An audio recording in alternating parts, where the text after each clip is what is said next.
Channel वक्त की आवाज़ को सब्सक्राइब करें और बेल आइकॉन दबाएं।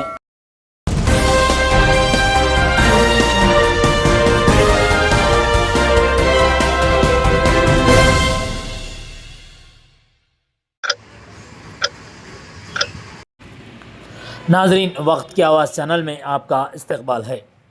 नाजरीन, आंध्र प्रदेश कांग्रेस पार्टी सदर YS शर्मिला ने आज अदोनी शहर का दौरा किया। इस मौके पर शर्मिला ने अदोनी शहर में रोड शो किया। इस दौरान शर्मिला ने YSR जगन मोहन रेड्डी की हुकूमत और रुकन असम्बली अदोनी को भी तनकीद का निशाना बनाया और गुज़िश्ता 5 सालों में किसी किस्म की तरक्की ना देने की शिकायत की। बादअज़ां ये ऐलान किया कि कांग्रेस पार्टी की जानिब से अदोनी शहर में हल्का असम्बली के उम्मीदवार रमेश यादव होंगे। उन्हें वोट देकर कांग्रेस पार्टी को कामयाब करने की अपील की। अगर कांग्रेस पार्टी कामयाबी हासिल करती है तो किसानों को 2 लाख के कर्जाजात माफ़ किए जाएंगे और मुस्तहक़ अवाम के लिए सालाना 1 लाख रुपये उन्हें अखराजात के तौर पर दिए जाएंगे। इस तरह 5 साल में उन्हें 5 लाख रुपये दिए जाएंगे। చేరి వచ్చిన ప్రతి అన్నకు, ప్రతి తమ్ముడికి, ప్రతి అయ్యకు, ప్రతి అమ్మకు, ప్రతి అక్కకు, ప్రతి చెల్లికి మీ రాజశేఖర రెడ్డి బిడ్డ శిరస్సు వంచి చేతులు జోడించి మనస్ఫూర్తిగా నమస్కరించుకుంటాము. 5 సంవత్సరాలు అయిపోయింది, ఎన్నికలు అయిపోయి మళ్ళీ ఎన్నికలు వచ్చేసాయి. ఏమన్నా వచ్చేసాయా?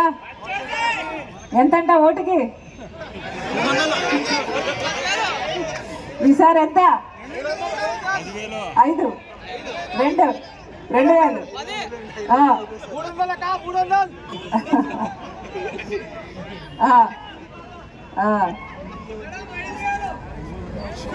అన్నా, ఎవరు డబ్బులు ఇచ్చినా తీసుకోండి, కానీ ఓటు మాత్రం మీ మనస్సాక్షి చెప్పాలి, మీ ఆలోచన చెప్పాలి. మంచి వాళ్ళకు ఓటు వేయకపోతే మీ భవిష్యత్తే కాదు, మీ బిడ్డల భవిష్యత్తు కూడా వాళ్ళకు రాసి ఇచ్చేసినట్టే లెక్క. 5 సంవత్సరాల క్రితం ఎవరికి ఓటేశారు? ఎవరికి ఓటేశారు? పేకాట రాయడం చెప్తున్నాడు కదా, ఎవరు మీ ఎమ్మెల్యే? YCP party MLA. అసలు ₹1,00,00,000 పైన ఏ రిజిస్ట్రేషన్ జరిగినా ఆయన ఇంటికి వెళ్ళి చేర్చుకోవాలట కదా, నిజమేనా? అంతటి గుండా అంట కదా మీ ఎమ్మెల్యే. మరి ఎందుకన్నా అట్లాంటి వాళ్ళకి ఓట్లు వేయాలి? మిమ్మల్ని ఏలుతున్నారు, అధికారం ఇచ్చిందే మీరు, ఓట్లు వేసింది మీరు, అలాంటిది మిమ్మల్ని వెళ్తున్నారు. ఇక ఎందుకు వేయాలి వాళ్ళకు ఓట్లు? పోనీ ఏమైనా అభివృద్ధి చేశారా? అభివృద్ధి జరిగిందా అన్నా? ఒక్క రకంగానైనా, ఒక్క అడుగైనా అదోని ముందుకెళ్ళిందా? పత్తి, ఇక్కడ పత్తి ఎక్కువ పండుతుంది. రాజశేఖర రెడ్డి గారు ఉన్నప్పుడు 12,000 పలికేది, ఇప్పుడు ఎంత ఉంది? 6,800. ఏడా 6,300.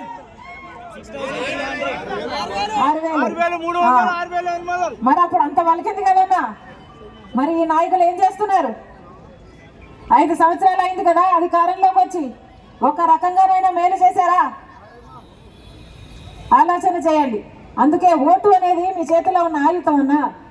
5 సంవత్సరాలు ఒక్కొక్కసారి మాత్రమే వచ్చే ఆయుధం, మీ తలరాతలను మార్చే ఆయుధం. మీ తలరాతే కాదు, మీ బిడ్డల భవిష్యత్తు, వాళ్ళ తలరాతలు కూడా మార్చే ఆయుధము మీ చేతిలో ఉన్న ఓటు. అందుకే మంచి వాళ్ళకు ఓటేయండి అని అడుగుతున్నాం. ఒకవైపు ఇక్కడ బీజేపీ నిలబడింది, ఇంకోవైపు వైసీపీ నిలబడింది, ఇంకోవైపు కాంగ్రెస్ పార్టీ నిలబడింది. బీజేపీ పార్టీకి ఎందుకు ఓటేయాలో ఆలోచన చేయండి.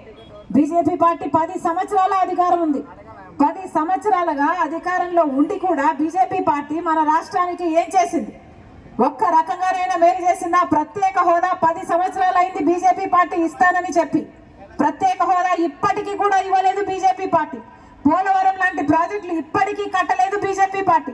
మనకు రాజధానికి ఇవ్వాల్సిన డబ్బులు ఇప్పటికీ ఇవ్వలేదు బీజేపీ పార్టీ. ఏం చెప్పింది? 2 కోట్ల ఉద్యోగాలు ఇస్తామన్నారు బీజేపీ పార్టీ ప్రతి సంవత్సరం.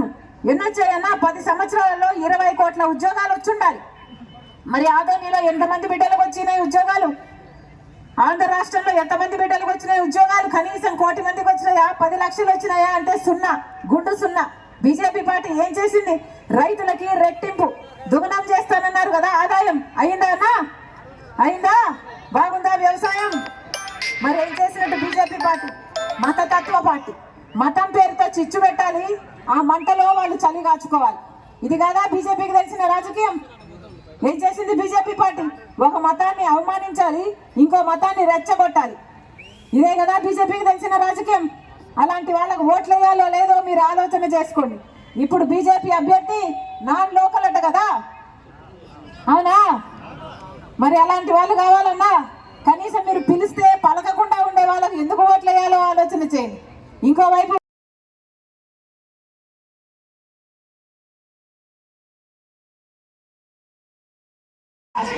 మోసపోవడానికి మీరు సిద్ధమా? 23,000 ఉద్యోగాలతో డిఎస్సీ వేస్తానన్నాడు. మరి సిగ్గు లేకుండా 6,000తో ఉద్యోగాలు దగా డిఎస్సీ ఎందుకు వేస్తున్నట్టు జగన్మోహన్ రెడ్డి గారు? వీళ్ళేనా రాజశేఖర రెడ్డి గారి ఆశయాలను నిలబెట్టేది? రాజశేఖర రెడ్డి గారు మాటిస్తే మడవ తప్పనివాడు. పూర్తి మద్యపాన నిషేధం చేస్తానన్నాడా లేదా జగన్మోహన్ రెడ్డి గారు? పూర్తి మద్యపాన నిషేధం చేయకపోతే అసలు ఓట్లే అడగనన్నాడా లేదా జగన్మోహన్ రెడ్డి గారు? మేనిఫెస్టోలో పెడుతున్నాను, మేనిఫెస్టోలో అంటే నాకు బైబిల్తో సమానం, ఖురాన్తో సమానం, భగవద్గీతతో సమానం అని చెప్పలేదా జగన్మోహన్ రెడ్డి గారు? ఈరోజు పూర్తి మద్యపాన నిషేధం చేయకపోగా ఆఖరికి సర్కార్కే మద్యం అమ్ముతుంది కదా. సర్కార్ అమ్మడం అంటే ఏమిటి? ఆఖరికి జగన్మోహన్ రెడ్డి గారే మద్యం అమ్ముతున్నారు కదా. ఏమమ్ముతున్నారు? వాళ్ళు అమ్మిందే కొనాలట, వాళ్ళకి ఎంత అమ్ముతే అంతకే కొనాలట. ఏమమ్ముతున్నారు? భూమట, స్పెషల్ స్టేటస్ అట, క్యాపిటల్ అట, డిఎస్సీ అట. అయ్యా జగన్మోహన్ రెడ్డి గారు వాగ్దానాలన్నీ ఎక్కడ నిలబెట్టుకున్నారయ్యా అంటే అదిగో మద్య షాపులు అన్ని నిలబెట్టుకున్నారు అన్నట్టుగా ఉంది. మద్య షాపులో వచ్చింది స్పెషల్ స్టేటస్, మద్య షాపులో వచ్చింది డిఎస్సీ, మద్య షాపులోనే వచ్చింది క్యాపిటల్. ఇవన్నీ వాస్తవంగా ఎక్కడున్నాయి? ఒక్క మాట కూడా నిలబెట్టుకోలేదు. ప్రతి వాగ్దానం ఫ్యాన్ గాలికి కొట్టుకుపోయి ఏం చెప్పాడు? బీజేపీ మెడలు వంచుతానన్నాడు. ప్రత్యేక హోదా ఎందుకు రాదో చూస్తాను అన్నారు. మరేమైంది? 5 సంవత్సరాలు అయిందే. ఈ 5 ఏళ్లలో ఒక్కసారైనా ఒక్క నిజమైన ఉద్యమమైనా చేశాడా జగన్మోహన్ రెడ్డి గారు ప్రత్యేక హోదా కోసం? అన్నా, ప్రత్యేక హోదా మన రాష్ట్రానికి ఊపిరి లాంటిది. మన బిడ్డల భవిష్యత్తు ప్రత్యేక హోదా. ప్రత్యేక హోదా వస్తే ఒక్కొక్క నియోజకవర్గానికి 100 పరిశ్రమలు వస్తాయి. ఒక్కొక్క నియోజకవర్గానికి 100 కొత్త పరిశ్రమలు వస్తే ఎంత అభివృద్ధి జరుగుతుంది? మన బిడ్డలు ఎన్ని ఉద్యోగాలు వస్తాయి? కానీ ప్రత్యేక హోదాని స్వప్రయోజనాల కోసం బీజేపీకి తాకట్టు పెట్టేశారు కదా జగన్మోహన్ రెడ్డి గారు. ఎందుకు ఓట్లు వేయాలన్నా వీళ్ళకి? ఆలోచన చేయండి. మరి దేనికన్నా సిద్ధం వీళ్ళు, మళ్ళీ ముంచడానికి సిద్ధం. స్పిన్నింగ్ ఫ్యాక్టరీలు, చేరేతలు మొత్తం అందరినీ ముంచారు కదా. ఆలోచన చేసి ఓటు వేయండి అన్న. హస్తం గుర్తన్నా, మర్చిపోకండి. గుర్తు ముఖ్యం, గుర్తు ముఖ్యమన్నా. ఆశీర్వదించండి అన్నా. గుర్తు, హస్తం గుర్తన్నా. చెయ్యి లేకపోతే ఏమీ లేదు. చెయ్యి గుర్తు, హస్తం గుర్తు. జోహార్ వైఎస్ఆర్, జోహార్ వైఎస్ఆర్. హస్తం గుర్తుకే, హస్తం గుర్తుకే, హస్తం గుర్తుకే. ఉంటాయన్నా. మద్యపాన నిషేధం అన్నారే, మళ్ళీ ప్రజలను ఆడవాళ్ళని ముంచడానికి సిద్ధమా? దేనికి సిద్ధమన్నా? సిద్ధమా? మేము కూడా సిద్ధం, మేము కూడా సిద్ధం, మేము కూడా సిద్ధం. మిమ్మల్ని గద్దెదించడానికి మేము సిద్ధం, మిమ్మల్ని గద్దెదించడానికి ప్రజలందరూ సిద్ధం. ఏమన్నా సిద్ధమా? వైసీపీ అధికారంలోంచి దిగిపోవాలి సిద్ధమా? ఎన్ని మాటలు చెప్పారన్నా, ఒక్క మాట అయినా నిలబెట్టుకున్నారా? అన్ని మాటలు ఫ్యాన్ గాలికి కొట్టుకుపోయాయి కదా. ఒక్క మాట అయినా నిలబెట్టుకున్నారా జగన్మోహన్ రెడ్డి గారు? 3,000 కోట్లతో ధర స్థిరీకరణ నిధి ఏర్పాటు చేస్తానన్నాడు. 3,000 కోట్లతో ధర స్థిరీకరణ నిధి ఏర్పాటు చేస్తే పత్తికి ఎంత రేటు పలకాలి? కనీసం మద్దతు ధర ఉందా? కనీసం డ్రిప్ వేసుకుందామంటే డ్రిప్కు సబ్సిడీ ఉందా? కనీసం పంట నష్టపోతే పంట నష్టపరిహారం ఉందా? ఇదా రాజశేఖర రెడ్డి గారి వారసులు చేసేది? వీళ్ళ రాజశేఖర రెడ్డి గారి ఆశయాలను నిలబెట్టేది? ఒక్కసారి ఆలోచన చేయండి. రాజశేఖర రెడ్డి గారు యువకులను నెత్తిన పెట్టుకున్నారు. ఏది కావాలంటే అది చదువుకోండి, ఫీజు రియంబర్స్మెంట్ అని చెప్తే జగన్మోహన్ రెడ్డి 2,30,000 ఉద్యోగాలు ఖాళీగా ఉన్నాయి. అధికారంలోకి వచ్చిన వెంటనే అవన్నీ భర్తీ చేస్తానన్నాడు. 5 సంవత్సరాలు చేయలేదు. ఈ రోజు వరకు కూడా 2,30,000 ఉద్యోగాలు అలాగే ఖాళీగా ఉన్నాయి.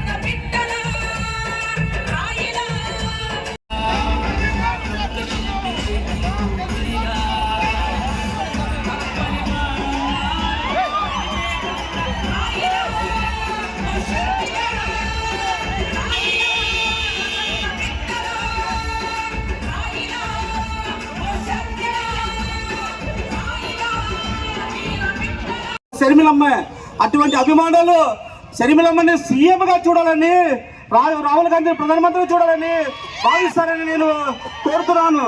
మరియు వీళ్ళు ఇప్పుడు నిలబడిన బీజేపీ అభ్యర్థి కానీ వైసీపీ అభ్యర్థి కానీ వీళ్ళు గుండాయిజం తేవడానికి వచ్చిన నాకు అర్థం కావడం లేదు. ఎందుకంటే ఆయన 4 కోసాలంటాడు, ఈయన చూస్తే మందులు ఇస్తామంటాడు. అరే బాబు, నువ్వు డాక్టర్వి, నువ్వు శత్రువుకైనా నువ్వు సాయం చేయాలా.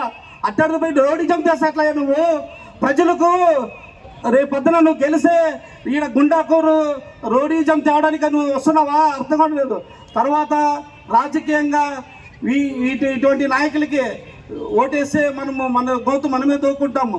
జాగ్రత్తగా కాంగ్రెస్ పార్టీకి ఓటేసి గెలిపించాలని ఇండియా కూటమికి సిపిఐ అందరికీ మనస్ఫూర్తిగా ధన్యవాదాలు. మేడంకు ప్రత్యేకంగా ధన్యవాదాలు.